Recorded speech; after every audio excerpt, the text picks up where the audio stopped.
episode. We're going live, bud. Going live. Going episode live. 31, right? Yeah. The big 3-1. Who'd have thought we'd make it to the trios? Well, Sam, now that everything's all live and shit, it's very important for you to hear these words of wisdom that a wise bard said to me one fateful night at the tabletop. He's about to start cooking, guys. Yeah. And those words were... ...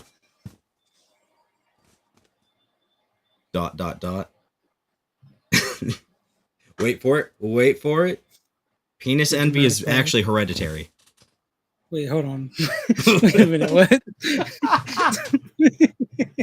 Yeah, you see, wise bards say, penis envy is actually hereditary. Let this man cook, all right? he's saying something. I don't know what it is, but it's something. It's certainly a something. How's your week this week, Sam? Hold on, wait. You can't just throw that shit out there and not elaborate. My week has been all right. I'm a working man. A working dude. You the working homeboy? Is that what this is? I'm a working. I do work. For what feels like forever, but could be worse. Have you tried it not being forever? I would love to. What about you, man? How are you doing? Dude, it's been a tiring week. Honestly, I'm just like, oh, well, what am I gonna do, right? Right. I swear, like, the stream tonight was just a shit show. Hour late. Gotta go. What you gonna do? Finally got it all situated and finally got it all figured out so that we could hang out with our guest here. Oh yeah, we do have one of those this time. I swear, we're not faking this one. Not that we had been accused of such things. Couldn't possibly. I don't know. First, we'd have to get negative feedback and Sure. Yeah. Well, yeah. First there's feedback, then there's negative feedback. Right. But yeah, this alleged guest. Go ahead and introduce yourself, please. Hello. My name is Dusk2Night. I don't really know how to actually he doesn't turn this out. He doesn't word very much. Not really. Still working on it. Well, I understand that you're kind of breaking into the whole streaming thing. Like we've had Dusk2Night at the tabletop many a time at our tables. Mm-hmm. A frequent reoccurring character, if you will. Yes. He was in one of my games for a brief period. But, without further ado, I think we're kind of getting ahead of ourselves, Sam. Let's start the show. Start it up. Oh, what? Did I cue the intro and did it not go? I didn't hear anything. No. No. Damn. No. What the hell? Nothing but technical issues tonight. What about... that's a weird segue. Maybe Fen can cut it in? I suppose so. It's the weirdest thing. But hey. Oh! I hear it faintly. What the fuck? I don't hear anything. What a strange time we live in. We will ask Fen to do it, please. Technical difficulties as always. We just pretend we played it. Yeah. Pretend that you're hyped, because welcome to Dungeons and Talkshows, the talk show that brings you monsters, news, and homebrews. I am your host, Orion, and with me as always is my co-host, Sam. Let me introduce myself, goddamn. You'll be introduced when you're introduced. One of these days, man, we'll get the vibe. Vibe check on aisle 4. I wonder, could this be the one? Oh, there's the intro. And I hear it now. We've done it! It's there! Out of order!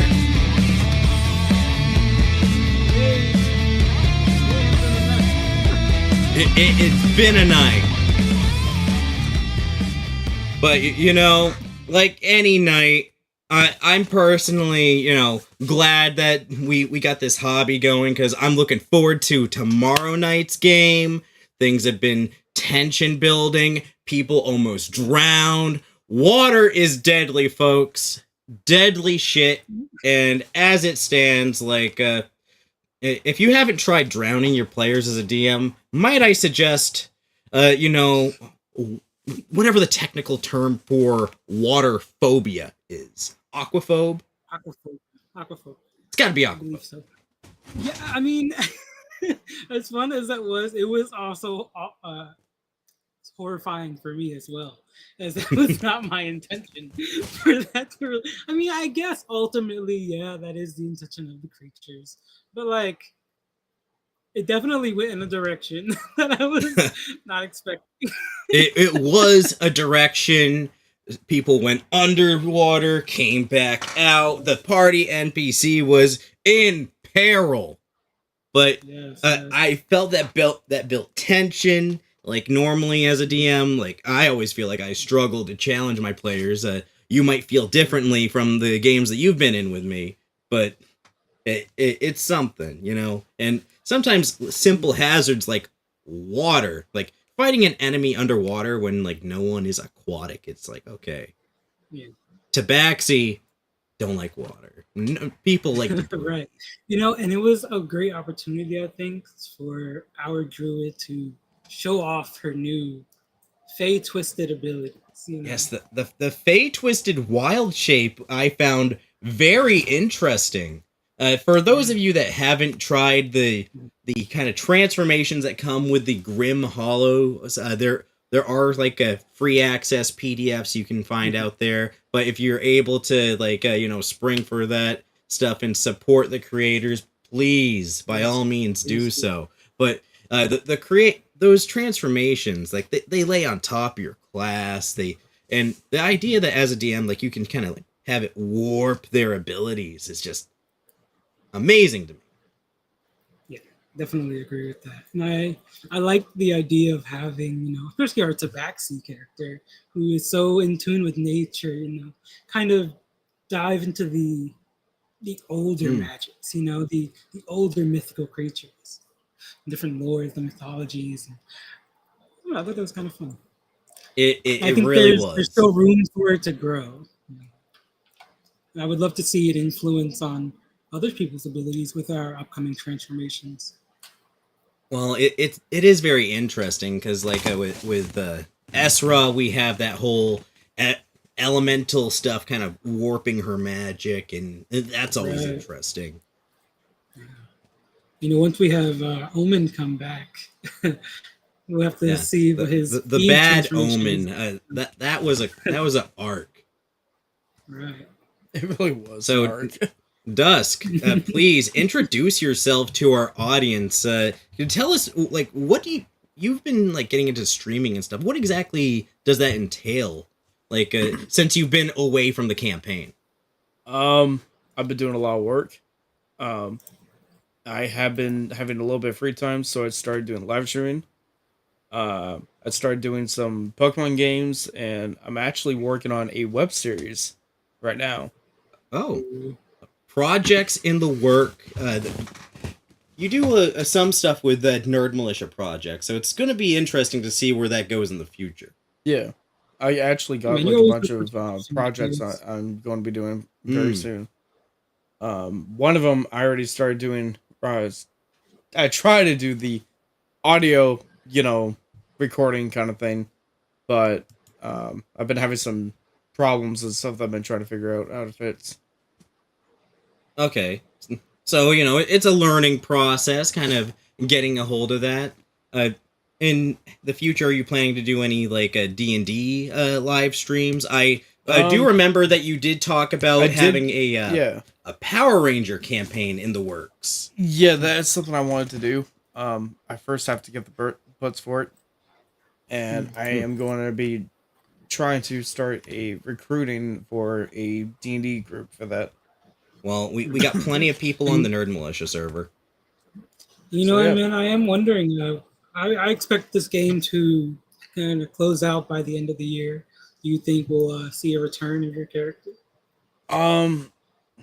It really does depend. I just got a new job, so I got to figure out what my schedule is going to be like. I'm trying to keep the weekends open so that way, if I can, Saturdays I'm open for, but Sundays I can't. Yeah, I feel like it's like a whole entire sleep thing. Yeah, jobs are the ultimate killer of D&D campaigns worldwide. 9 out of 10 D&D campaigns lose a player due to a work conflict with adult lives and scheduling. That's absolutely a true fact. No need to look it up, guys. Just please don't. Please don't fact check us. Yeah, don't fact check us on that one. But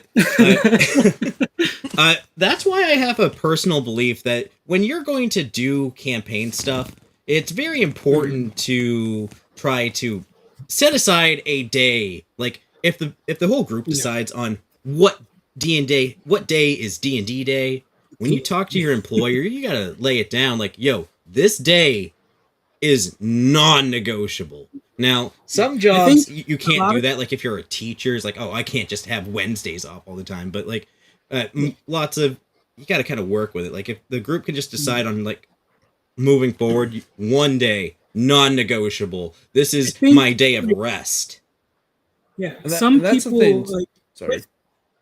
Oh, sorry. Let me finish. So with D&D players, I think there's that distinction between the casual players who play sometimes, and then there's the dedicated players who are there every session.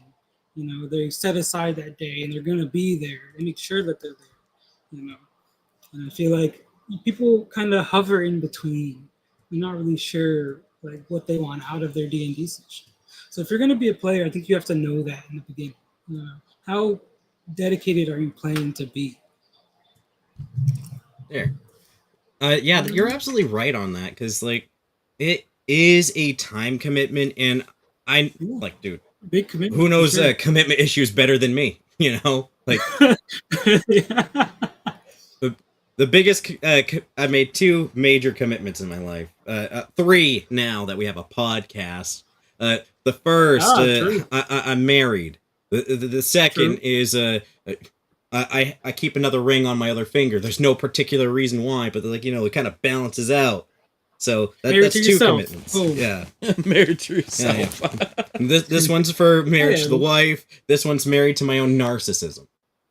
Yeah, there you go. Look, there's always a good ratio of narcissism. You gotta love yourself in some aspects, Well, to quote the love guru, if you can't love yourself, how the fuck can you love another? Now, I mean, I don't agree with that personally, but I mean, that's some deep shit, though. I don't know how deep a comedy featuring Mike Myers can get, but those quotes were freaking deep. You know what? I take that back. Shrek. Yeah, Shrek was good. All right, now we're talking. Shrek knew how to fucking cook, man. Look, Shrek had that wisdom because he had that life experience. He was in the weeds, you know what I mean? He was down in the swamp. Shrek was a real dude. Like, actually, like that whole thing was very D&D-esque. Let's not pretend that it isn't. Yeah. The donkey is the bard, and Eddie Murphy can play a bard. Like, dude, if I could sit at a table with Eddie Murphy as the bard, and he's out there seducing dragons, like, damn, I'm down. I just rewatched that movie too, just recently. Was it an annual rewatch? I mean, it must. You gotta watch it every like year, 6 months. No, it was just fresh. Like I wanted to have something to watch, and it wasn't that much that I liked at the time. And I just recently finished Breaking Bad during that time, and I started watching Better Call Saul and everything. So yeah, Better Call Saul's pretty decent. It's really good. Yeah, I'm almost done with it too. I think I'm on like either last season or the season before last. I started getting into that most recent season, and partway through it, it's been so long since I've actually watched it. I'm just like, why the fuck do you care so much about getting revenge on this dude? Like, can't you just let shit go and be a fucking lawyer? Never. No. Never. How could we as storytellers push things forward if we just let things go? I mean, that's very applicable to our campaigns, Look, man, if the players were just like, you know what? I don't really care that guy like murdered that whole town. Whatever, I'll just go home. There was I'll just go. Yeah. That's somebody else's problem. How many campaigns would end so abruptly if the players are like, you know what? Forgiveness is divine. I don't care. You know what? I'm totally over it. I don't care that they killed a bunch of orphans. Like, man, what is that got to do with me? Yeah, like, why do I gotta save these people? Who's gonna save me? You know what? Teach a man, give a man a fish. He eats for a day. Teach a man to fish, eats for a lifetime. These orphans have to learn to rescue themselves. Otherwise, they'll be dependent on people rescuing them for a lifetime. That's how princesses operate on a daily basis. Peach, once she learned to rescue herself, boom, don't even need Mario. And the franchise. We, the Nerd Militia, do not subscribe to the Disney aspects of, a damsel in distress. Nah, she protects herself. Mulan was a great example. Mulan was goated. Honestly, that's a play to go by. If you want to take a little bit of inspiration for a backstory, Mulan had it going on. We got a patriarchal military structure, so I pretended to be a man to save my father. Okay, feel free to rip that off. Some classics are classic for a reason. Don't let people judge you for ripping off a good classic. Tropes exist. Doing that, yeah. A lot of people who are very reluctant. They're like, I don't have an idea for a character. I don't want to just steal something. I'm like, fuck it. Who cares? Just don't be like, oh, my character's name was Mulan. Yeah. Dude, we've said it before, say it again. If you're gonna rip off a character bluntly, just don't. Just give it a little pizzazz, recolor. Where it's here, you can copy it, but hey dude, can I copy your homework? Yeah, exactly. Hey Chat GPT, can you write my essay for me? Sure, but change it up a little. Dude, it would suck to be an English teacher in this time. God, it must be awful. Every essay is written by Chat GPT. Well, depending on how good ChatGPT gets it, some of this might be compelling. Yeah, I actually think people have done it too, at some point. Yeah, wouldn't be able to tell. Yeah, think about it. Do you want to read some bullshit written by a 9-year-old, or do you want some compelling story? To be honest, you're gonna get the more compelling story from the chat. Like the time we had it write a script of a Seinfeld script where Kramer had sold his soul to an eldritch being. And they were going around the city trying to find the MacGuffin to spread his Eldritch Lord's power to the world. And I'm like, that's a campaign and a half, but it's Seinfeld themed. It's that's great. If you ever have a skit show or an animation made, please. Just that script's still floating around somewhere in our chat. Like Forrest came up with a prompt, and it was hilarious. Like, I mean, for all the shit that people give to AI, there is some funny stuff that comes with it. If you know, we're entering an age where you gotta know the question to ask. Yeah, definitely. And that's the thing too. Even the art on the AI bot that we have on the channel, it's got some good art. It definitely helped you out. Yeah, I've been using a few of them actually. Yeah, I know that you're flat broke and you can't afford to go out and have somebody make your avatar for you, and you're not exactly the, like when it comes to drawing, a bit of a sausage fingers, and that's perfectly fine. Like unless if I'm using Photoshop, unless you're photoshopping, like photoshopping is your forte. I'll give you that. Like you do manage to put some good stuff together. I'm actually going to be using a lot more of the AI bot and then adding some Photoshop to it. Well, I'm going to need to get some more art stuff made. Yeah, that is good, but we do have some fantastic artists in the server, so feel free to ask them if you need some real custom stuff. Like the AI is fun, but like it's not 100%. However, I did do some of the RuneScape fan made kind of themes, and I gave it a little basics, and it was honestly really close, like accurate to Prif. That's the Elven City and stuff, and it was really close to it, which was pretty cool. RuneScape has a lot of like really level grindy stuff when it comes to like mundane skills. Like when you play D&D, do you like mundane skills like that? I mean, I've played RuneScape since 2017. Yeah, so like having a cooking skill, like maybe like an expert wood carver. There's a lot of them. So there's actually a new skill that was released, which was cool. Oh, sorry. Go ahead. Finish. You had a thought. Yeah, there was a. I did. There's a new skill that was released in RuneScape 3. It's called Necromancy, and it's freaking fun.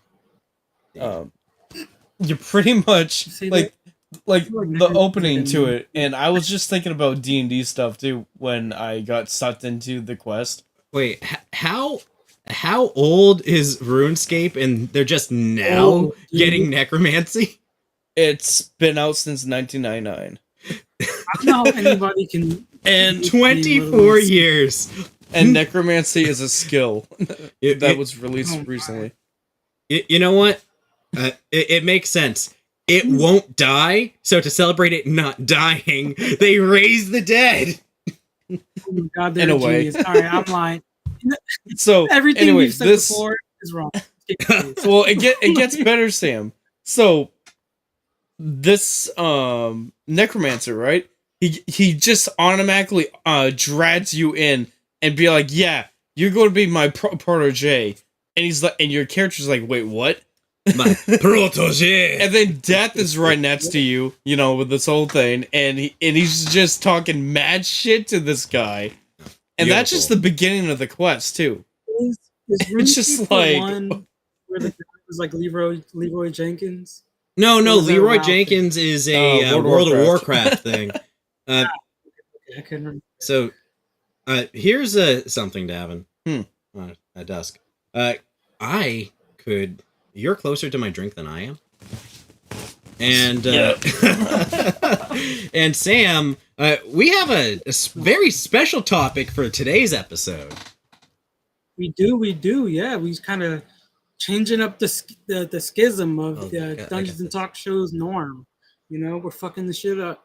We're changing it up into larger than just a monster for this week. Ooh. So going beyond, is this our plus ultra? This would be our plus ultra, I suppose. Yeah. In a way. Nice. I can go ahead and get started if you like. Oh, absolutely. All right. So today, guys, we're going to talk about the Great Wheel Cosmology. Talking about the universe of D&D. The everything that is everything of the Forgotten Realms.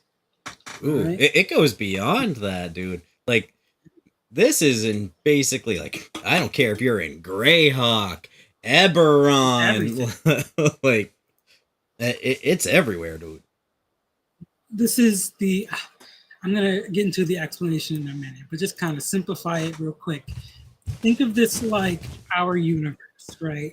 It's and then the outskirts of our universe and the energies that exist within our universe, and the different dimensions, planes, realms, stuff like that. So, starting it off, this is a bit of a lot, so bear with me, guys. We're going to start with the creation story. This is kind of like, if you're religious, God made the earth in like 7 days or something. This is kind of that.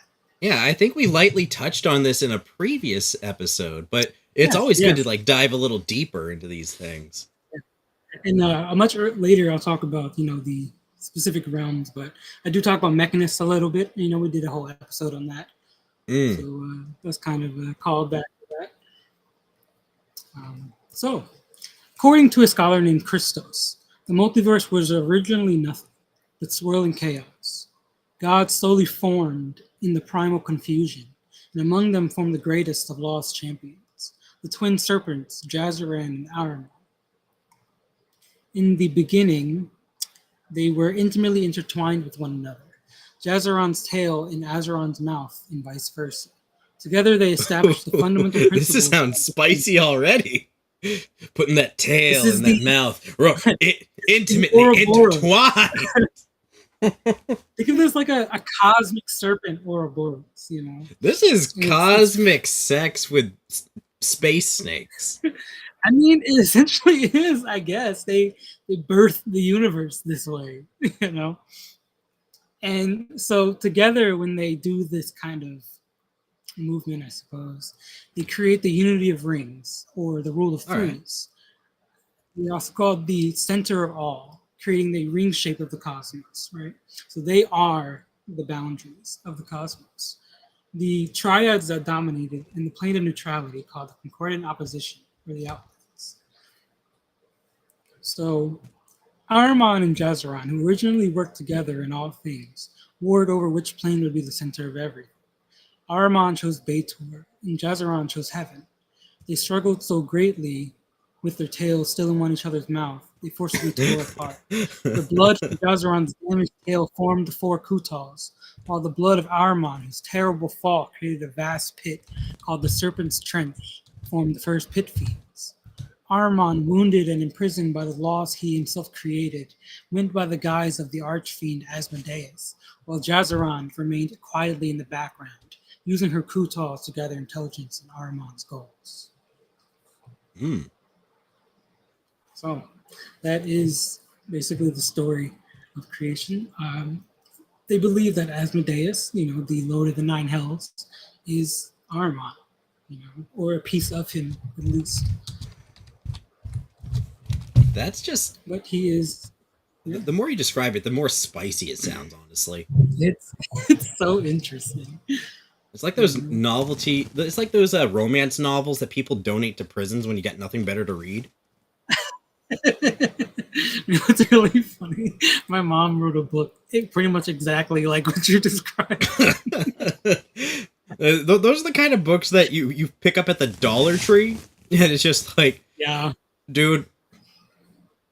As a writer, I would be devastated if I walked into the dollar store and saw some of my work just sitting there on a dollar store shelf.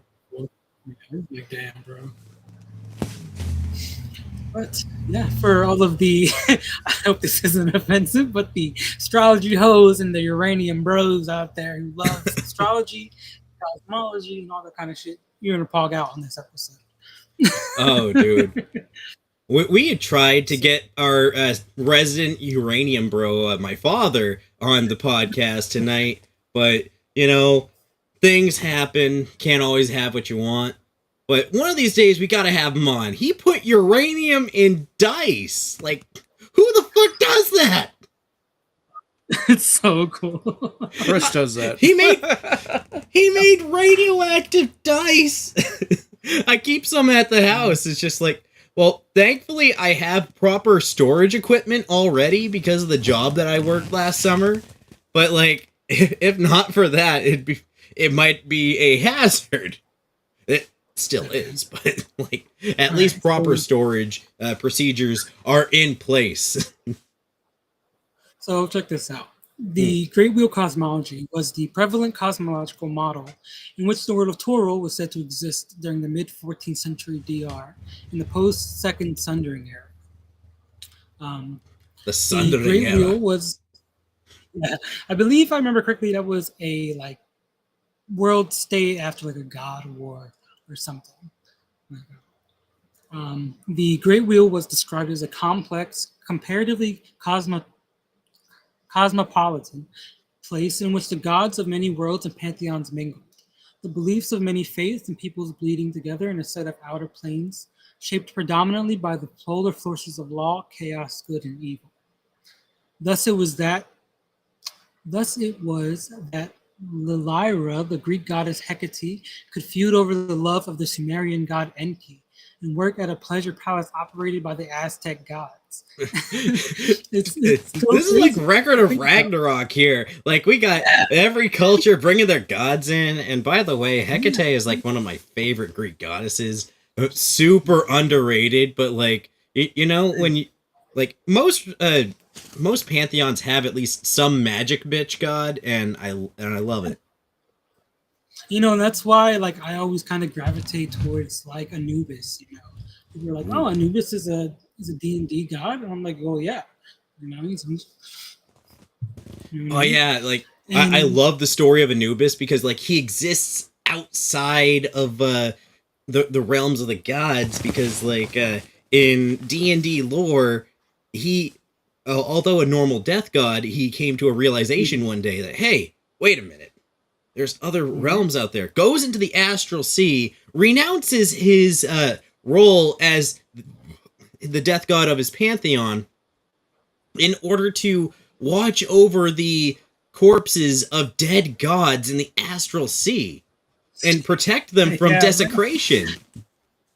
Like he still kind of fulfills that like judge judicator role in a way, but like I love that that's the position he decided to take, you know. Yeah, like he went from a death god to a death god. And then he kind of realized that like I don't just have to judge mortals. I can judge gods and primordials and everything too. He's like, my power is not limited by the lifespan of mortals. Like it's crazy.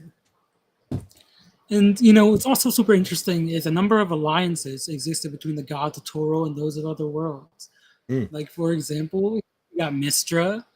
You can have, you know, Orth or whatever. You know, all kinds. Mistra, once again, bringing in my favorite magic bitch. You know, the actual term Great Wheel did not mean the cosmology as a whole until the development of the World Tree cosmology in 1372 DR by the time of troubles. The terms Great Wheel or Great Ring meant the outer planes only. During this time, the cosmology as a whole did not require a name other than the planes or the multiverse, as there was no formally named alternatives yet. Right, so they just kind of thought it was just the outer planes. And then turns out there's a lot more to the universe. There's a lot more. There's a lot. Yeah, a lot of universe. I guess they thought it was just like, you know, there's us and then there's the gods. Yeah. It makes sense. I mean, really, how much do we know about our own universe? Like, how do we know Nothing. that we don't exist on material plane? Then there's like Feywild, Shadowfell, and all of these other things all around us. I mean, this is why I'm so excited for this episode because this is also D&D stuff, but also like real life psychology of like what's our universe like? What kind of reality do we exist within? Like, hear me out, Sam. Now, this is a D&D theory brought to you by our sponsor, Elon Musk. Oh boy! If only. What if D&D exists in a simulation? What if your players are in a simulated universe? When you play D&D, you're subconsciously creating a demi-plane where these Yes! players actually exist. Because later I'm going to get into what a demi-plane is. And you know what? That's a plausible Shit. idea. Is that a demi-plane? Like,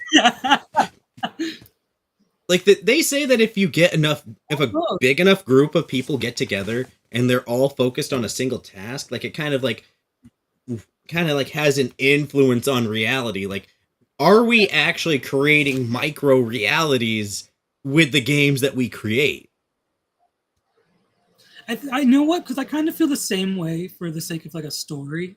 You know, when an author writes a book, what is he doing but creating a universe, creating a reality? We are super invested in said realities. I mean, who's to say like Dragon Ball isn't like its own reality in itself? Like, how far removed is fiction?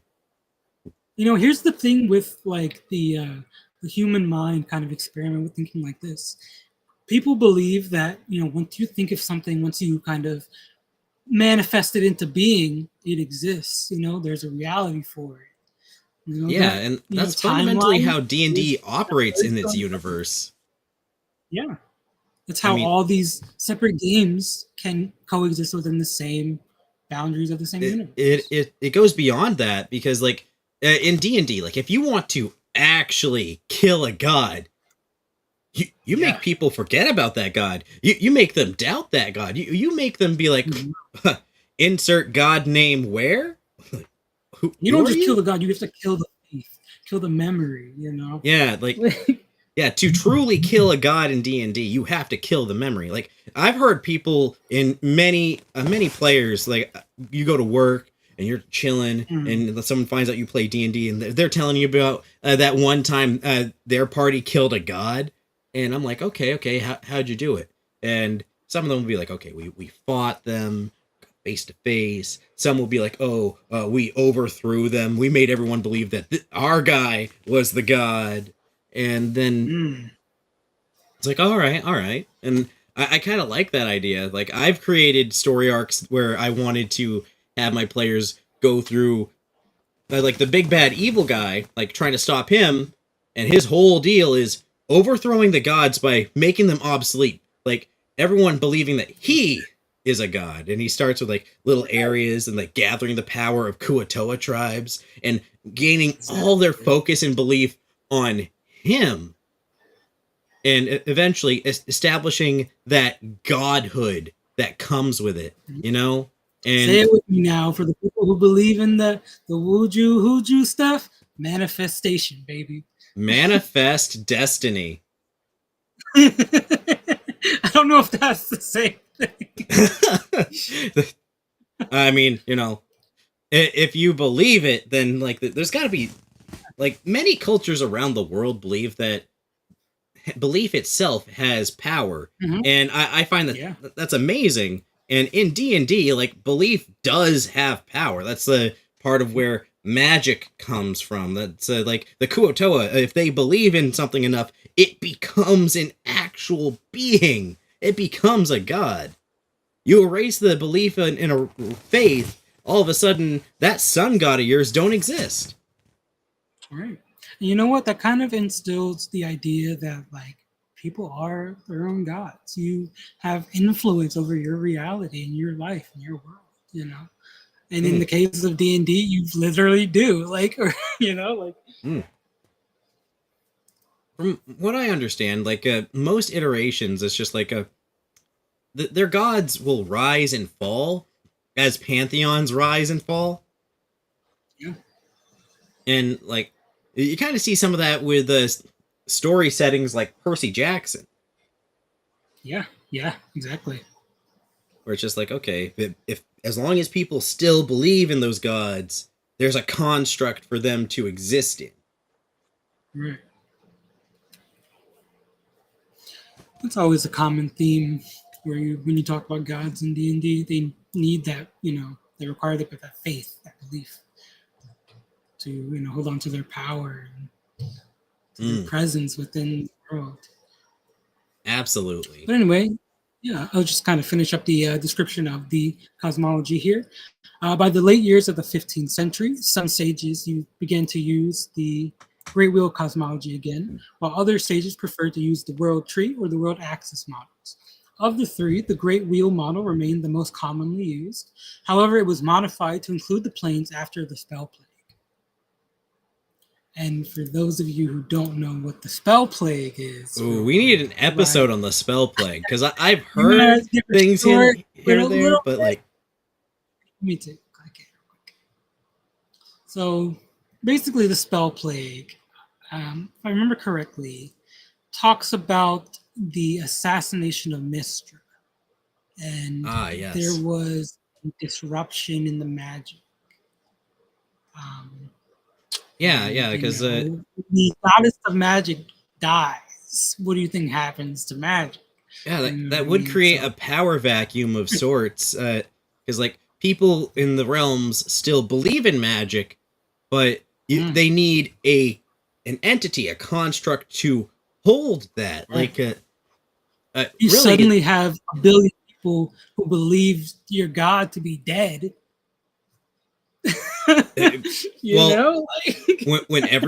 everyone believes that God is dead, what does that leave? It leaves a power vacuum. I mean, you see that with modern day society. Like, for the longest time, people like are just like, oh, hey, Christians in America, top dog religion, and everyone's like, okay, oh, I'm a Christian doing their thing, and then people are like, oh, I hate Christians because they're the X, Y, and Z, and it's like, okay, sure, but like, the biggest issue I've found is like Christianity would commonly throughout the decades be filled with power hungry people that have nothing better to do with their lives than try to dictate how other people live and try to shame people, tell them what they're doing wrong.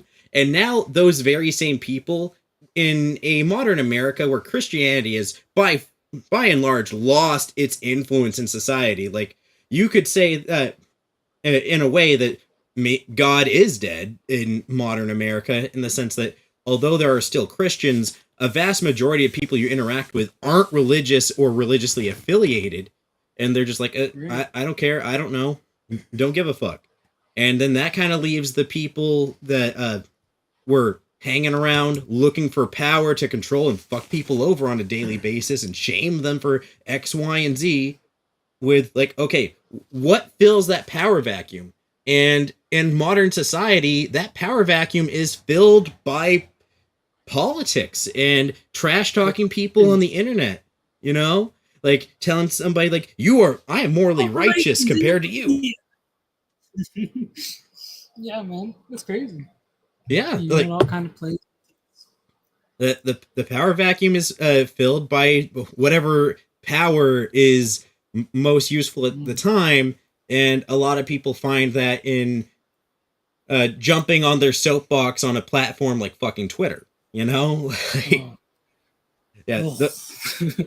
Those people that used to be isolated to just harassing a couple people in their local church, now they have a soapbox to stand on to harass people across the world. We're not saying all Christians harass people, but you can't say that the people don't exist. All right. To be perfectly blunt, what I'm saying is that there are people out there, you know them, and their entire existence is to just control other people, make other people feel like shit for being who they are, and at the end of the day, all they want is the power to kind of force other people to bend to their will just because.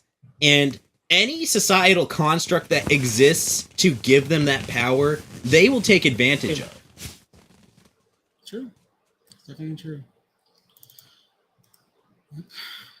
Those kind of people have ruined every religion from the dawn of humanity. You know, like the kind of people that kiss up to the king or queen, you know? Definitely true. All right. Let's get into the nitty gritty of the realms and the basic structure of the cosmology in the universe. So, how do we unscramble it, Sam? Oh, man. I'm hoping you could throw up the pictures for me. you know, Oh, there's a the few Great notes Wheel that of I think you'll get. Cosmology.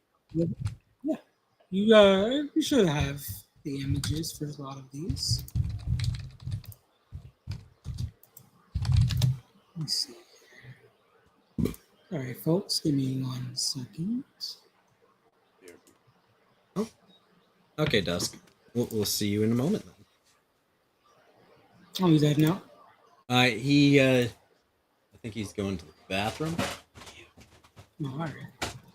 Yeah, I got a picture of Vitopia here. I didn't think we needed one for each one of the rooms. I got a general cosmology map pulled up right here. Yeah, you can kind of point to it and stuff when I'm talking about it. Let me know when you're ready. Let's see here. Open image in new tab. And let's see. Maybe one day, Sam, I'll be able to operate OBS like the pros do. Make things look real nice. Yeah. I don't do anything. Okay, there we go. All right. I'll just put it over Dusk while he's away. But yeah, we got the Great Wheel of Cosmology. All right. So, the Great Wheel Cosmology consisted of a series of somewhat concentric spheres. In the center was the prime material plane, containing the phlogiston within the crystal spheres and the worlds within. So the phlogiston is kind of like space, right? Like dark matter in space, basically. I see that. Crystal it's like sphere, it's like that part of the cell, the little stuff in between, that goo that keeps it together. Mitochondria. No, okay. The material plane is the mitochondria of the universe. Honestly, it kind of is. You could think of it like that. And you have the crystal spheres containing every world within it. It could be Earth, it could be fucking Pluto, Jupiter, whatever. Okay. And then you have everything is surrounded by the ethereal plane, where the ghosties live, basically. Okay. And outside of the prime and ethereal were the inner planes, also called the elemental planes, which had their own structures based on a sphere. So you have a sphere for every elemental plane, basically. Then came the astral plane, which connected the worlds in the prime material to each other, and also to the last sphere, the outer planes. The prime material plane touched both the astral and the ethereal plane, though these planes did not touch one another. They kind of overlap, but they don't touch. Okay. So is this like a flat universe? No, it's a wheel. That's a wheel. So we got subscribe to some wheel Earth theory. Man, this is Pizza Earth. Pizza Earth theorists unite. Yeah, man. So, the outer planes, also called the planes of power, were the 16 planes arranged in a circle, the Great Wheel, defined mainly by alignment and surrounding a 17th neutral plane known as the outlands. All right. So, starting it off with the inner planes, you have the 6 major elemental planes: fire, earth, water, air, and positive and negative energy. Then you have the 4 para-elemental planes: smoke, ice, ooze, and magma. And then you have the 8 quasi-elemental planes: lightning, steam, radiance, minerals, vacuum, salt, ash, and dust. I mean, that sounds like the Naruto jutsu power system right there. You want to get advanced with like a dust release? Okay, now we're getting into some Kekkei Genkai bullshit. Yeah, man. So you can think of the 8 quasi-elemental planes as sitting on the surface of a sphere with a positive at the North Pole, negative at the South Pole. Fire, earth, and water and air are all in the equator, equidistant from each other. Okay. So like these planes are supposedly infinite, but there are points where they touch. Yes, where they overlap and where they kind of meld together. And this is what I'm going to get into here in a minute. You have the para-elemental planes were found on the equator between the boundaries of fire, earth, water, and air. 4 of the 8 elemental planes, or quasi-elemental planes, were found between the boundaries of positive energy and the 4 elements. Huh. So, That reminds Bear me with of me here. something. I remember hearing a quote from like a clip from Joe Rogan where Neil deGrasse Tyson was talking about how not all infinities like are equal. Like some infinities are larger than others, and that seems to apply Yes. here with the quasi-elemental planes, where like each of these planes are infinite, but these planes in between planes where planes overlap are like the decimal points in between numbers. Like each of the main elemental planes is a number, and then like Right. in between them is an infinity of decimal points Yeah. that touch. Like it's in between two, but it's also infinite. Exactly right. So within the plane, it's an infinite distance. You can go on forever, essentially. But there is a bound. There's a finite. It's weird, right? Like, it's super strange. Oh, the way I picture it is like a, like a, it's like a, say you got an infinity, which is the spectrum of planes all across, right? Like a horizontal, straight across, right? And that's where all they touch.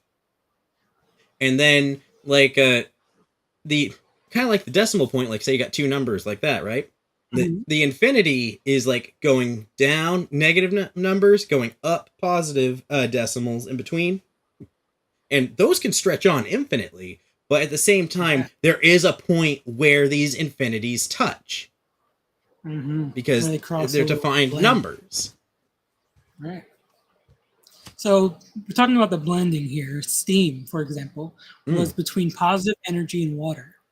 And the other four quasi-elemental planes were between negative energy and the four elements. Vacuum, for example, was between negative energy and air. The inner planes were surrounded by the ethereal planes, which connected them to the prime material planes. Now, I mentioned demi-planes a little bit earlier. Here's where I get into it. So demi-planes are your pocket dimensions, right? Yeah. They were planes of finite extent. They were planes of finite extent found within the ethereal plane. They may have been the creations of powerful wizards, technology, or demigods, such as the inside of a bag of holding, creates its own demi. There's spells that do stuff like that. And yeah, exactly. I think the fun thing that I like to relate that to is if we have any Fate fans in the audience there, reality marbles, which are effectively a demi-plane. Like there are characters that can like create these reality marbles, and I love the term reality marble. Like it's a fantastic term. Nerds out there, if you like Jujutsu Kaisen, domains are demi-planes. Yeah, exactly. Domain expansion is reality marble, which is demi-plane. Yeah, exactly. Right. Pretty easy way to explain it. And they do also believe that they may have been created when a large glob of proto-matter began to pull away from the ethereal plane. That's the energy inside the ethereal. Demi-planes might eventually collapse in on themselves, re-emerge with the parent ethereal, or merge with an inner plane or prime material plane. Each demi-plane had its own rules regarding gravity, vision, magic, and material makeup.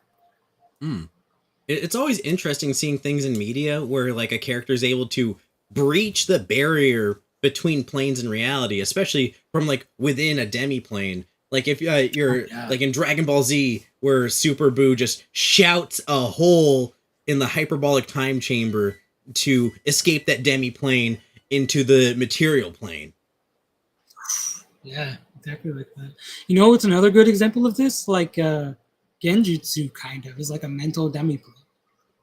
Yeah, you know what? I'll totally give that to you. A mental scape is would you go so far as to say that a dream is a demi-plane? Almost, yeah. It would be, like you. I mean, I believe, if I remember correctly, dreams exist within the astral.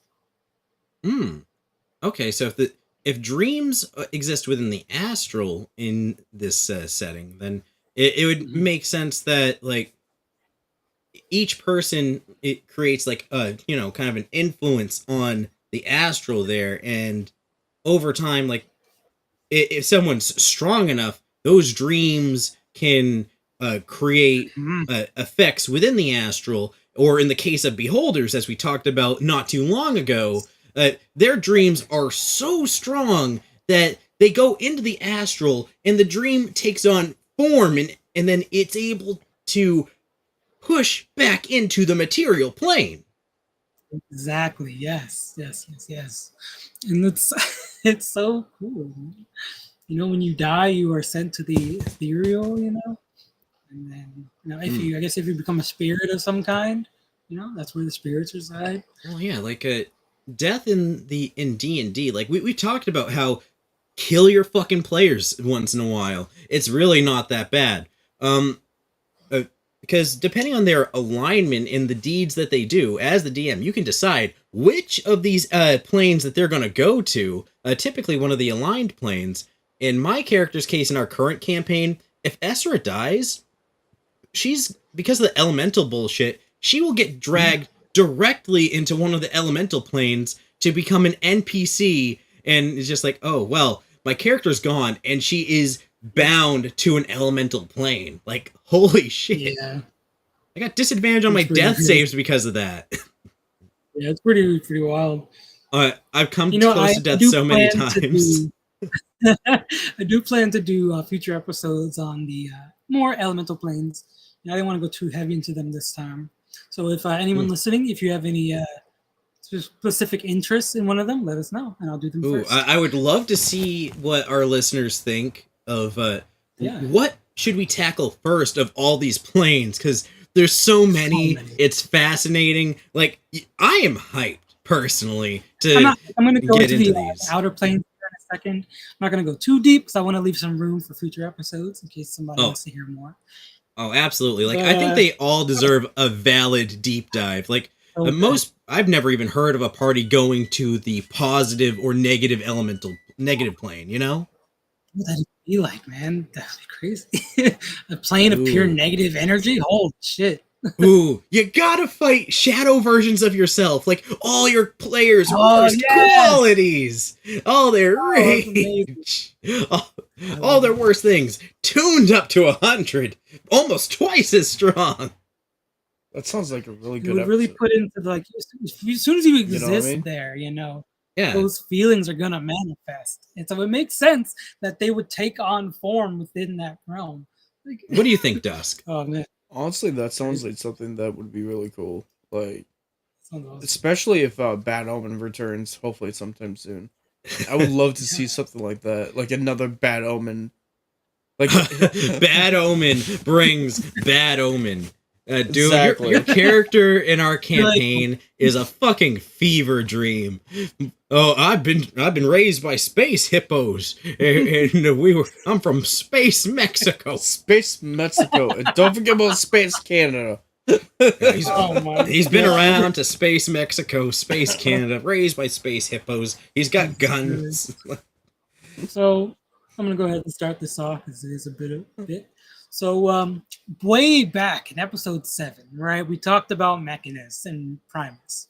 Yeah. Do you remember I mentioned how Nirvana is the plane of the lawful neutral, where it consisted of only one layer where everything was in perfect order, equal parts light and dark, heat and cold, in equal measures for the 4 elements. So everything is in order with each other, everything is neutral, everything's good. It's what every Buddhist strives for, right? Nirvana. Exactly. And then next up we have Arcadia. Arcadia was set between lawful neutral and lawful good. If you look at the cosmology here. Known for its trees, the trees of Arcadia grew in neat forests and regimented orchards. For its orchards. I'm realizing I've never said that word out loud. I'm just picturing, like, okay, but come visit this scenic afterlife. We have orchards. I mean, yeah, I didn't want to go into too much detail, but it's supposed to be beautiful. Basically, like, when I looked at the picture of it, it kind of looked like, I'm trying to think of a good example. If we can do like a vacation brochure, or like not like a commercial almost for each of the planes, like, come visit scenic Niflheim. Awesome. It looks exactly like the golden grass and trees of like the Elden Ring area. Yeah. If you remember what I'm talking about, it looks exactly like that. Oh, that shit's wild, dude. Yeah. So next up, we had talked about this a little bit last episode with the Hollyphant, I believe. The Mount Celestia, or the Seven Heavens. Ah, dude. So Mount Celestia is like so vast. It's got the whole hierarchy. cool. Oh man. It's So just the too Seven much. Heavens, also called the Seven Mountains of Goodness and Law, was the plane of lawful good, home of the Archons. If you remember from last episode, Hollyphants, its 7 layers: Lunia, Mercuria, Vena, Solania, Mertine, Jovar, and Cronius were joined in such a manner that traveling deeper into the plane became an ascending journey up mountain after mountain. Yeah, it's kind of like how it's inverse to what is it, the abyss or the 9 hells or whatever. Yeah, I believe it directly. Looking at I believe it directly like it's opposing. Yeah, because like the devils are on a journey to become greater and greater devils, as inversely these celestials are on a journey to become greater and greater celestials. So it's like this is where you would go to seek that upper level of improvement. To really improve in that state of being. It'd be interesting to have a party go on a journey through that, because it's one of those things where you'd never encounter it very much. Or like, what if you ran an evil campaign and you were invading that? Like, right. Something if I like, remember what's that show called? What? Yeah. The D&D show, the one that it's on Netflix. Oh, Vox Machina? No, not Vox Machina. You know which one? The one that I got hyped on. The one's based on the 80s. Oh, you're talking about Stranger Things. Yeah, that one. Because like there's that whole entire show is wild. Like they're going through another dimension. But that would be the Underdark is basically in D&D the Shadowfell. Exactly. Yeah. It's freaking cool. And next up we have the Twin Paradise or Bitopia. The Twin Paradise. Yeah. Look, man, this is where all the bi people go when they die. Okay, they go to a bisexual paradise. This. I try to explain this. This is the bread sandwich plane. You know what I mean? They're set up. They're set up like a sandwich. I think I saw a video on that once, where it's like, it's set up like it kind of like curves in on itself, and there's like spires where you can climb from one to the other, but then like halfway through the gravity switches. Like, could you imagine climbing that and it's just like, okay, here we go, real close, struggling, and then like all of a sudden disoriented, flip turn upside down. So the Twin Paradises sat between lawful good and lawful good and neutral good in alignment.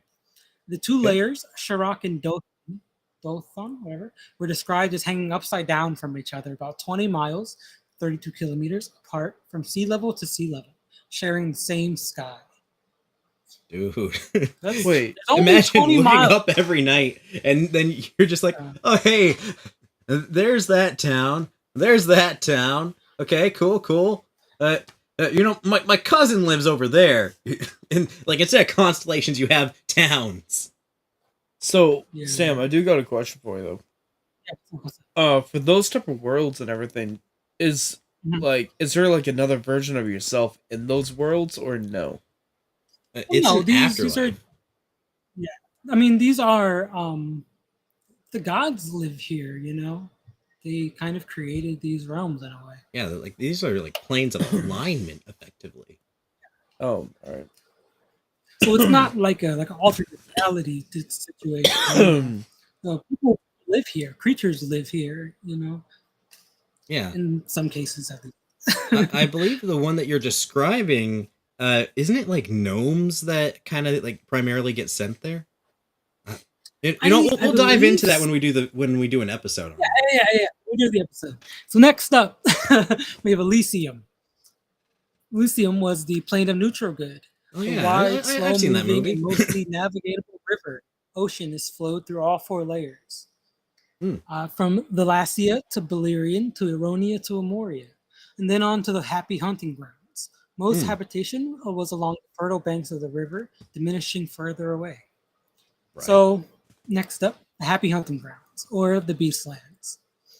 So outsiders called it the happy hunting grounds, but the native wildlife, most of which were sentient and capable of speech, called it the beastland. Didn't take kindly to being hunted.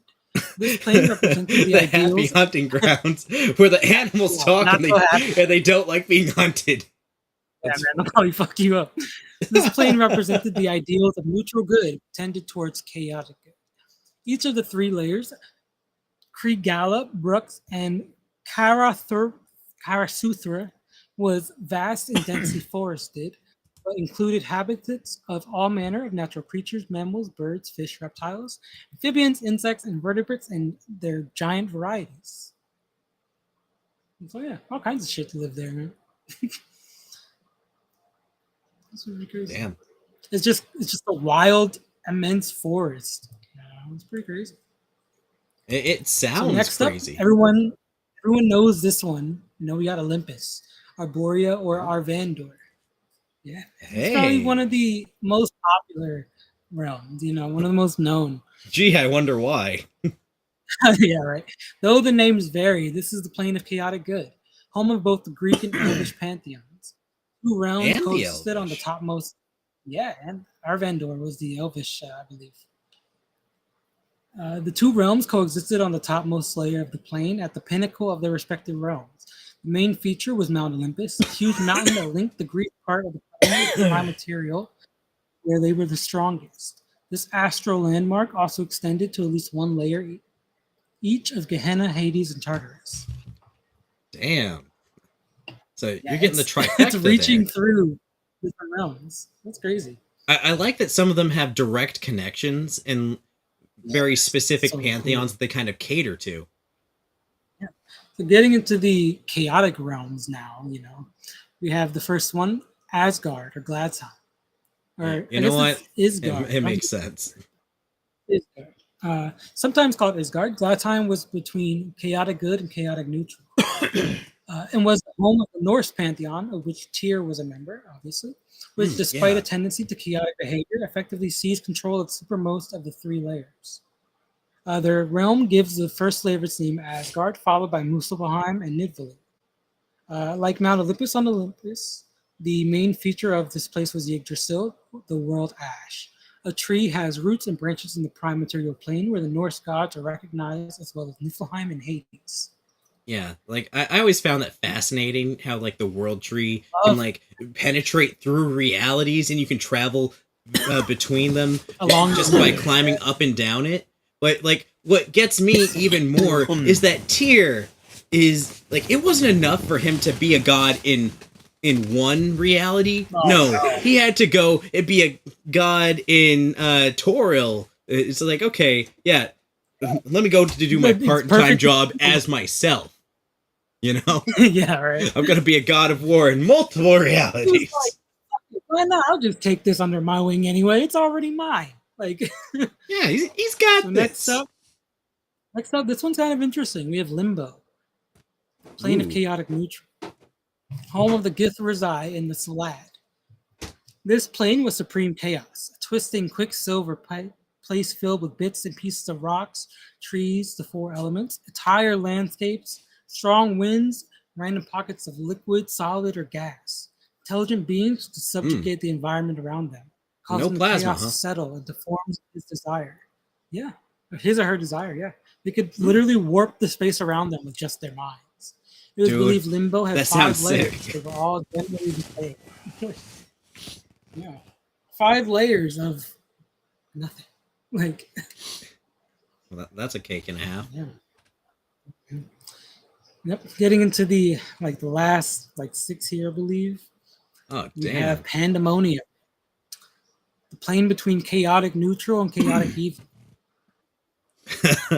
Aptly named. So Pandemonium had no native inhabitants, but many were either immigrants, exiles, marooned, or prisoners. The entire plane was made of passages and caverns seemingly carved from solid rock by the constant howling wind and wind-driven rivers. Demons in closets lived or hid there. Shadow demons were plentiful. What are they trying to say that with Pandemonium being the realm where there's no natural inhabitants, we're only immigrants? Yeah, I mean, this is where realms would throw their prisoners. Throw their. Okay. It's the Australia of the realms. Damn. It's the Guantanamo Bay of the realm. Yo, we're gonna close Gitmo. Oh man.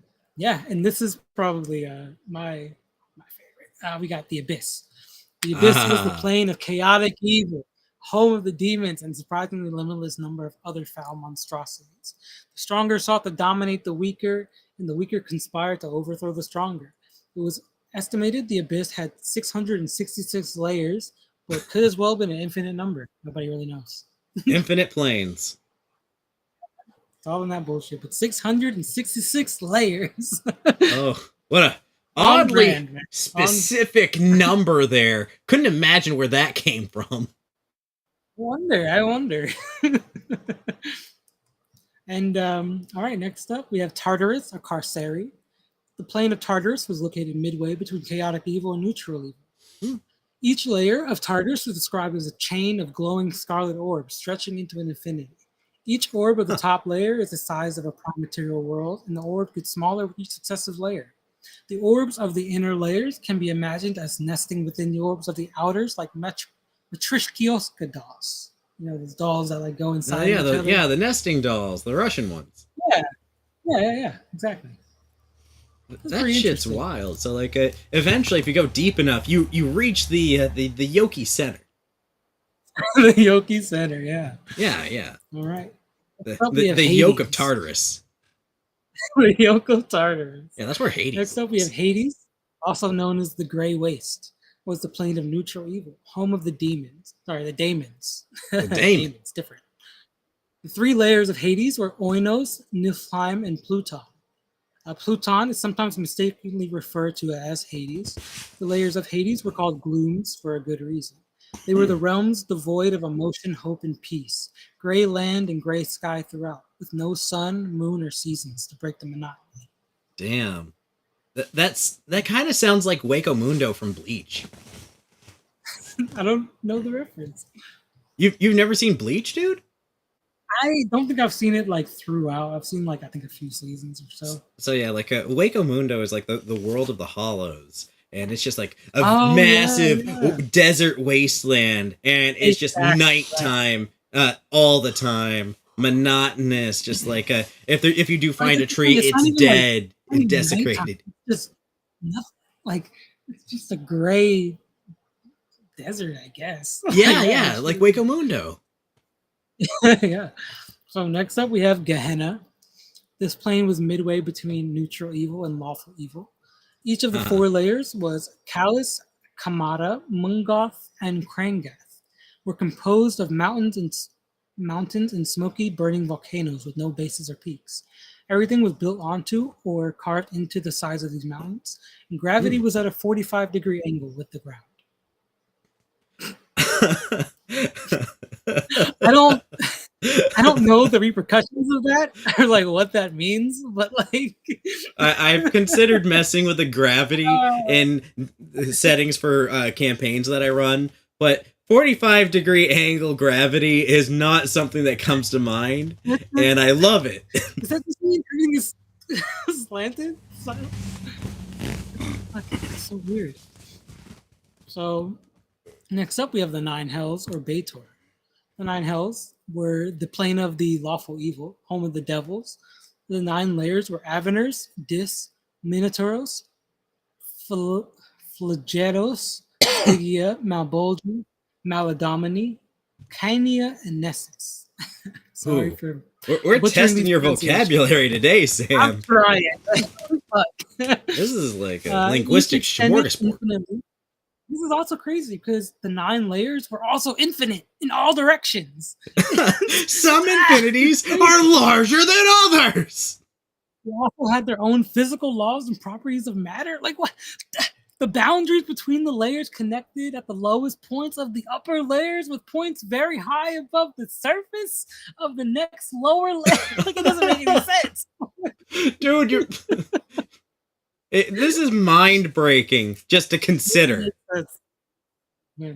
But regardless, if there was a structure, there's a mountain or a tall tower. Think of it like that. It's a mountain or a tall tower somehow. Oh man, I love it. Big stuff. I love it. I love it. I think it kind of really sells the whole. It's also it's held in a law, but it's also chaotic in nature. You know, Yeah. like it's crazy. One thing before you go down. So Dusk, you've been quiet for a minute. You seem like you're ready to head out here. I did want to ask you one more thing on your upcoming campaign that you wanted to run. Correct me if I'm wrong. You were calling the campaign Power Rangers Las Vegas. Yes, that's correct. What does that entail? That sounds amazing. No, exactly what you would think. Hell breaking loose. The freaking morph grids all pretty much shattered. So crazy shit's happening. At least that's like what I've been coming up with and stuff. He actually had me help him with writing a theme song for it. Yeah, and I was actually working on that too. Yeah, we're gonna have our one of our musicians on the server write the song, like kind of get really into like the power metal vibe that like old Power Rangers had. You know what I mean? Like just go full in heavy riffs. That'd be cool. But I'm just loving the concept. It's like you got Power Rangers, morph grid shattered. So in Las Vegas, the city of sin. So like pretty much that's the best setting right there, because like in this kind of world, you know, all this bullshit's happening. And so nobody and like, and I wanted to keep it open too for players, you know, because like it's always been, oh, you know, you guys have been, you know, chosen to save the world, but you know, I want to keep that open for everybody to actually make their choices, because you know, so it would be more in this campaign. Could I be like a prostitute ranger? If you want to, Excuse yes. me? Not a color that exactly with this setting. Well, this is Power Rangers Las Vegas. Like maybe it's canon. Yeah, it's a canon event, Sam. Maybe one of the Rangers is canon event. Oh no. Like, yeah, you know, but maybe one of the Rangers is like a blackjack dealer. Another one's like a, you know, a meth-addled homeless person, and another one's a prostitute. It's Las Vegas. Term. It actually would make sense too with this kind of setting. I mean, if you're asking your players to make Las Vegas centered people, like exactly, and give them the freedom to actually bring out their characters, either good or bad, or even just straight out neutral, where you know you don't give a fuck at all. Yeah, you're just a person that lives in Las Vegas. Exactly. From what I understand, most people that live in Las Vegas, like they might work on the strip, but they don't really interact with that kind of life. They're just kind of like minding their own business, like a suburban housewife or some shit. And then there's others that are on the evil side as well too. Yeah. Because, you know, they want to just take it over. So like morph grid shattered. So like the people that get these Power Ranger their morphers and stuff, like maybe they fall into bad hands. Strange hands. I mean, I wouldn't say I was gonna say bad hands, but yeah. But like you know, questionable hands. Indeed. So is that like the general vibe you're going for? Like a campaign with questionable and unlikely heroes in the desert? Yes, with a lot more twists and turns in there. I was even watching a lot of the old Power Rangers TV shows to get a good idea of like how the morph grid works.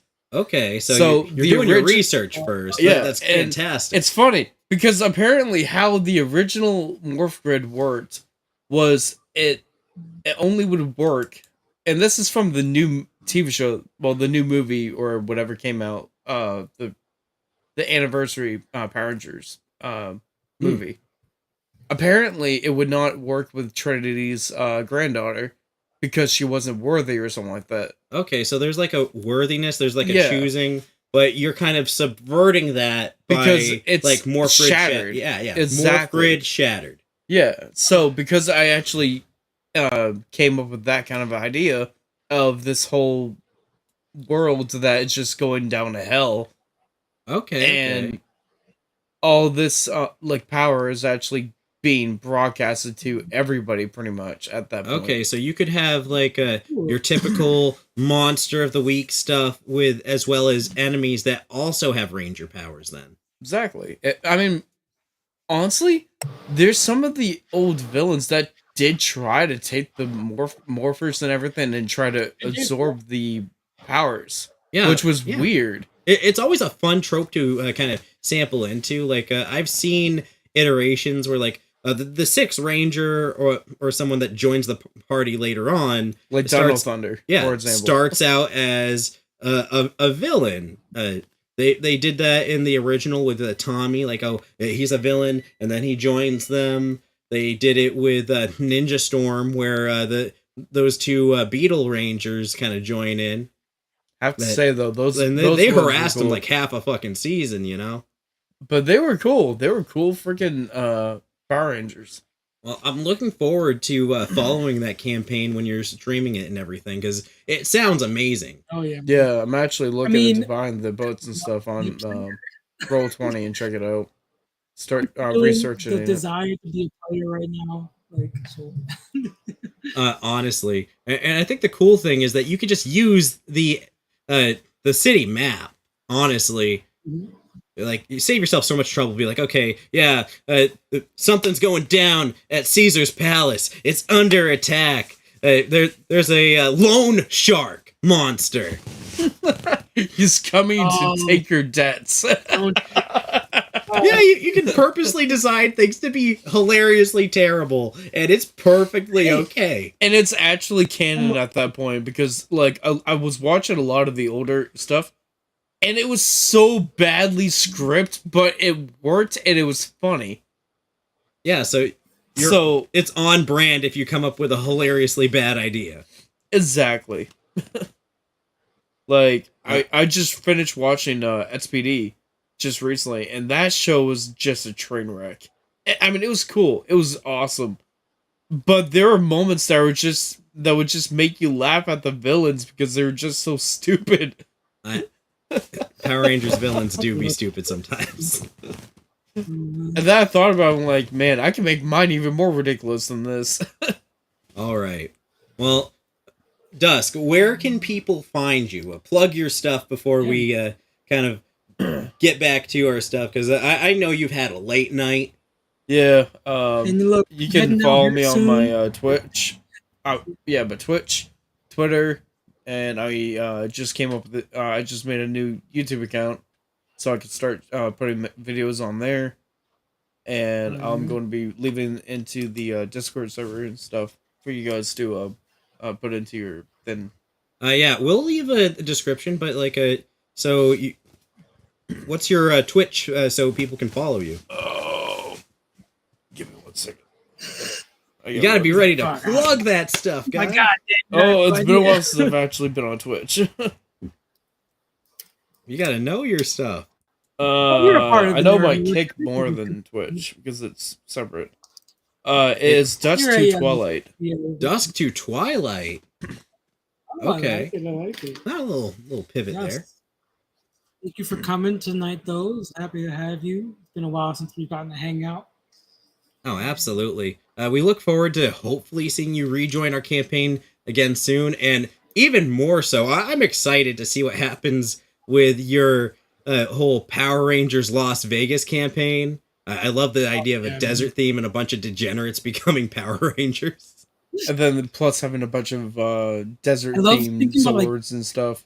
And like animals like getting like changed by the morph power. I was actually me and Armadillo Ranger, you know, maybe someone's got like a Scorpion Ranger thing. Well, me and Ryan were actually looking at all the desert animals and shit. So. Rattlesnake, Scorpion, Armadillo.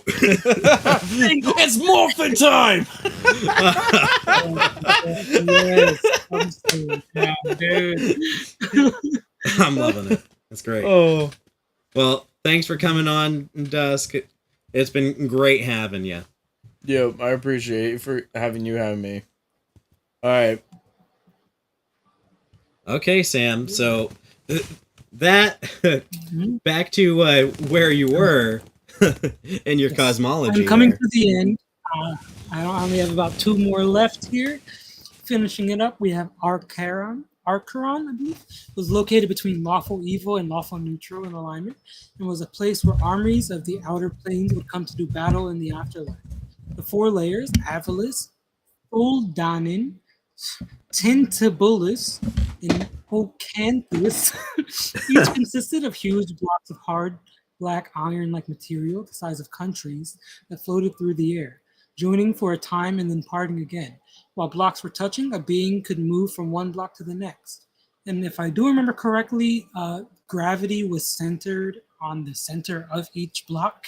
So once you would move to a different block, the gravity would kind of shift. You know what I mean? Yeah. So that'd be kind of interesting. And last but not least, we have the Outlands, or the Concordant Opposition, also known as the Friendly Opposition. God's land, or simply the land, was the plane of true neutrality. And anyone who watches our TikToks knows I think I just posted a episode or a video about what it means to be true neutral. So check that out. So I did the see some of Outlands that. was a infinite plane, just like all the others. Yet it had a definite center. It had a sphere with the sigil on top. The properties of all the other outer planes were mixed together in the Outlands. Good, evil, law, and chaos existed here in all their forms, but they were less able to affect each other due to the neutralizing effect of this plane. But yes, that in a little bit of a nutshell, or a wheel, is the great cosmology of the Forgotten Realms. We went all around. It was wild. Took a pit stop in Power Ranger Land for a minute because that's going to be a cool campaign. Yeah, and hopefully future episodes we talk about the inner planes, the elemental planes, positive and energy planes. The para-elemental, blah blah blah. There's a bunch of bullshit. There's a lot to get into. I'm personally very excited, but you know what's also very exciting, Sam? Yes. Well, I was going to segue into something, but I have to make sure that I am ready to make things work properly this time. Is it time for our homebrew feature? It is. Descriptive. Generic realm, lots of fun, excellent. Generic realm, my guy. Generic realm. So, naturally, I've been kind of combing the Reddits and the internet and looking for some great DM tools. Now, this is a little something different than what I usually bring in for a homebrew, because the guy that worked on this put a lot of effort, and this is the Kleptonomicon. Now, let me just let me adjust the thing right here. It's a book? No, actually. Oh. The Kleptonomicon is a loot generator with like over. Oh, yes. Yes, I sent it to you recently, and you did send me this. It's true. Yeah, it looked like a book with the cover, and then I kind of looked into it. So it's really just amazing. Like I'm gonna just hit it a couple times here. The Mariner's Mark Blade, a menacing dagger with a razor-sharp blade made from a large shark's tooth. A critical hit with the weapon allows the wielder the sense of where the creature is that they wounded. The creature is within a mile of them is bleeding. Okay, so cool. So like it also makes like magic items on the fly. So like these are gonna be generated magic items too? Ooh. Yeah, like dude, like there's over 1,400 things on here. Like say you're at a loss for what kind of loot a person picks up off a body. It's like, okay, let's look through their stuff. What do they got? Right here, a large cooking pot made of iron. Nice. Okay, a damaged spell scroll, a burnt scroll. Read Reading from the scroll makes it transform into a swarm of fireflies. Ooh. Yeah, see, interesting little things. It's like sometimes sometimes you're just drawing a blank and you want fun stuff to throw to your players. And like if you think something's a little too powerful, like maybe you thought that Shark's Tooth thing was a little much, which I personally thought it was pretty balanced, low end magic. And it's like these are all very interesting things. Like muffle bag, a cylindrical canvas bag with handles. The bag is 3 times larger on the inside. Once closed, any noise made from within the bag is barely audible. So you could be like, okay, it's like a backpack, but it's like 3 times the size of a normal backpack. So you could, it's like not as good as a bag of holding, but it's interesting. Like imagine having a purse that's 3 times the size on the inside. And makes everything quiet. So that's a good thing for a stealthy character, Like, maybe you're going for, like, a rogue. You're just like, okay, boom. Pop all your noisy clickety-clacks in there. Good to go. Nothing is giving you away with that bag. I love it. Yeah. Yeah, I definitely love new tools, to make DMs' lives easier. Yeah, honestly, like, if you're like me, part of my DM screen is my computer.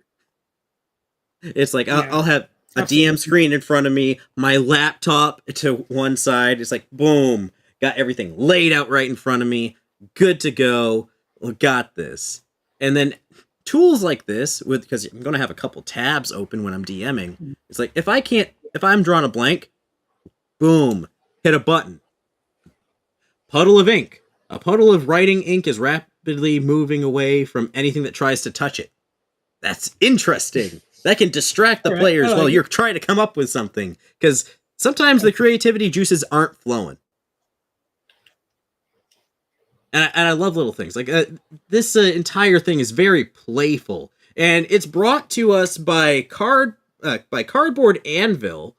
We can check out their Patreon. They make lots of amazing things there, and I'm trying to see about getting Cardboard Anvil to come on the show, because first off, this stuff is amazing, and second off, it's not the only thing that Cardboard Anvil makes. Like, tons of things have gone into this list, and I'm assuming that a lot of it was previous homebrews that Cardboard Anvil has worked on before.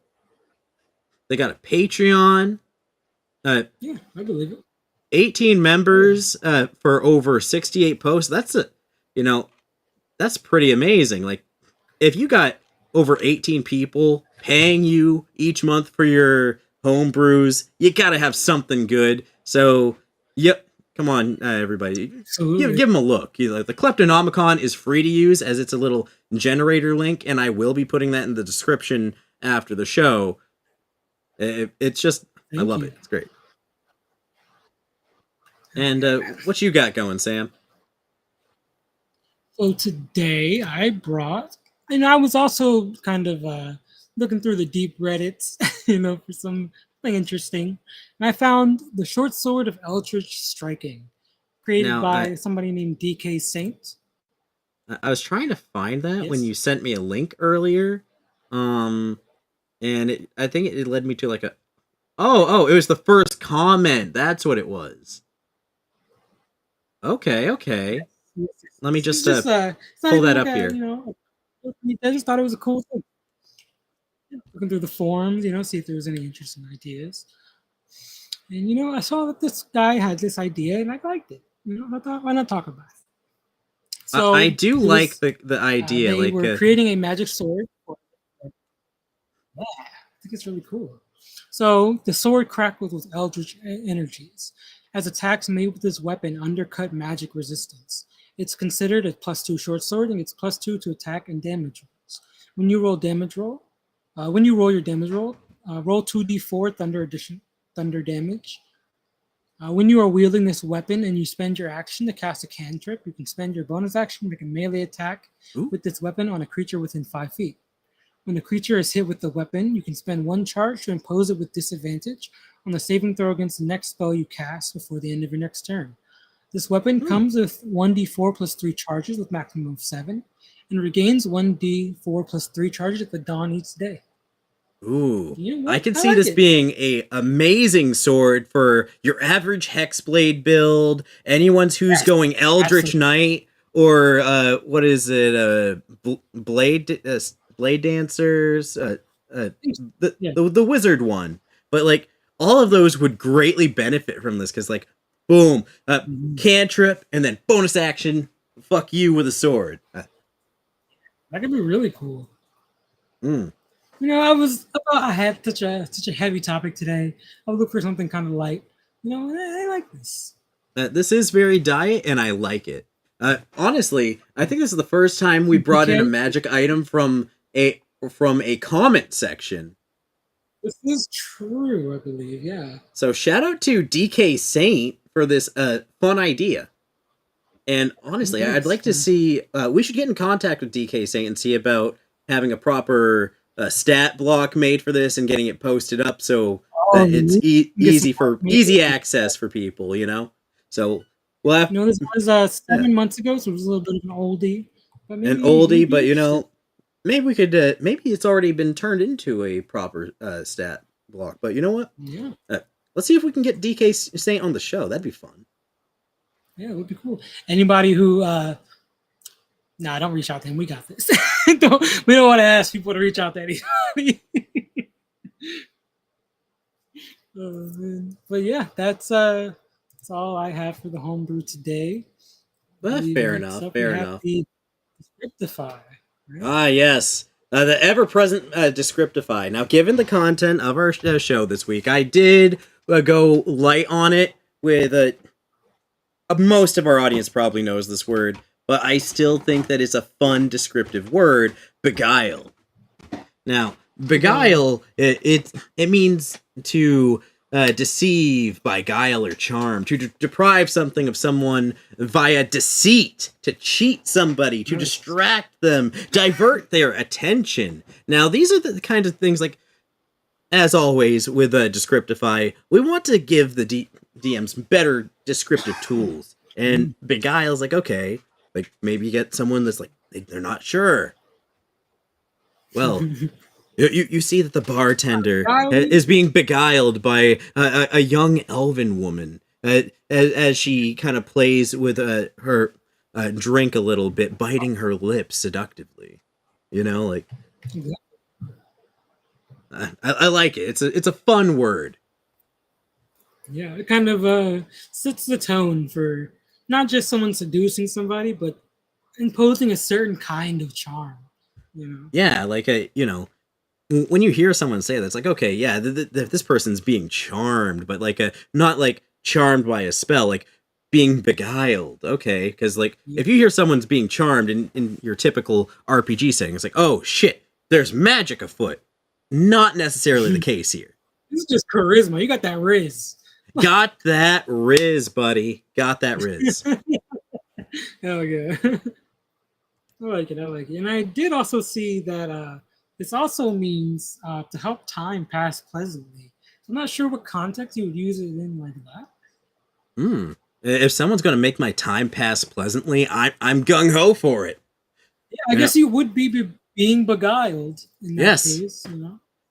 I will willingly be beguiled if it's a shitty day and I need to pass some time. Oh, yeah, I agree. At any rate, I think that covers just about everything. And we're really light on news this week, but there is one piece of news. Yes. Hit us with the facts. Okay, so apparently, now I cannot confirm or deny, but the word on the street is that they finally patched a bug that made it so certain characters in Baldur's Gate 3, like their dicks were clipping like through their pants. So they had to patch that, and a lot of players are really upset with this development because like you get to. Look, man, what do they expect? Well, apparently it was you could choose different dicks in the game, and apparently Dick C and Dick D were clipping through the pants of certain characters. That just sounds hilarious. That's so funny. That's not a that's not a flaw. That's a feature right there, buddy. I agree. It's a beguiling feature. We come full circle again, as we do Full at circle. the Nerd Militia. Full circle, like the Great Wheel Cosmology. We did it again. But Who will stop them? When can you stop winning? So I think that's it for tonight. It's been a great show. I'm looking forward to covering the Great Wheel of Cosmology in all its individual parts, because it seems that all of them need have so much to dive into and talk about, and so many potential ways to use them in games. They don't give enough love. So they really don't. Give them love. It's about time, honestly. I want to see more D&D campaigns, whether you're playing Pathfinder or otherwise. We need to see more fantasy dive into these realms of spice things up. You meet in a tavern? Fuck no. You meet in another realm. Yeah, man. Oh my god, I met this guy in the Beastlands. It's crazy. But I hope you guys enjoyed this episode of Dungeons and Talk Shows. I'm Sam. And I'm Orion. And you can check us. Yeah, you can check us out at our Twitter. We have the YouTube channel, the Rumble, all those things in the description. Follow us if you want to see more of what we got going on. And have a great week, everybody.